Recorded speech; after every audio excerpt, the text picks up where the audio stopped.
اسلام میں موسیقی کو سننا حرام ہے۔ کچھ علماء کرام کا کہنا یہ ہے کہ ہم ایسے گانے سن سکتے ہیں جس میں شرکیہ کلمات نہ ادا کیے جائیں، یا ایسے گانے جن کو سن کر انسان کے اوپر شیطانیت حاوی ہو جائے۔ لیکن ہم لوگ اپنی روزمرہ کی زندگی میں گانوں کو سننے کی اتنی عادت بنا لیتے ہیں کہ ہم اس بات کو ڈفرینشیٹ ہی نہیں کر پاتے کہ کون سے گانوں میں کفریہ اور شرکیہ کلمات ہیں جن سے ہمیں بچنا چاہیے اور جن کو ہم انجانے میں ادا کرتے ہوئے اپنے ایمان سے بھی ہاتھ دھو بیٹھتے ہیں۔ آپ پہلے ان گانوں کو سن لیجئے، اس کے بعد ہم بات کرتے ہیں۔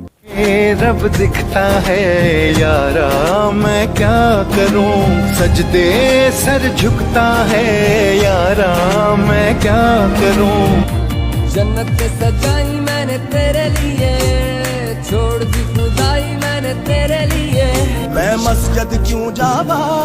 میرا یار خدا ہے،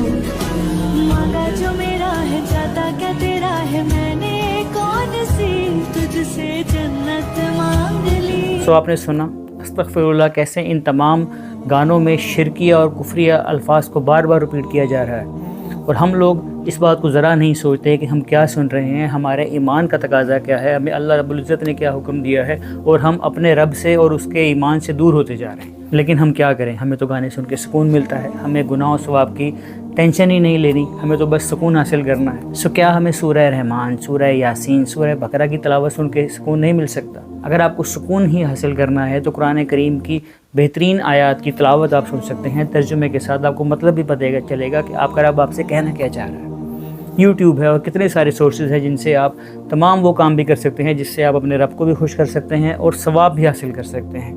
اور گناہ سے بچنے کا ثواب ایڈیشنلی وہ بھی آپ کو ملے گا۔ تو اگر آج سے پہلے ایسے گانے کوئی بھی آپ سنتے رہے ہیں تو کائنڈلی اس پہ بھی غور کریں کہ آپ کہیں کفریہ الفاظ والے گانے تو ریپیٹ نہیں کر رہے جس سے خدا نخواستہ آپ کا ایمان بھی خطرے میں پڑ گیا ہو۔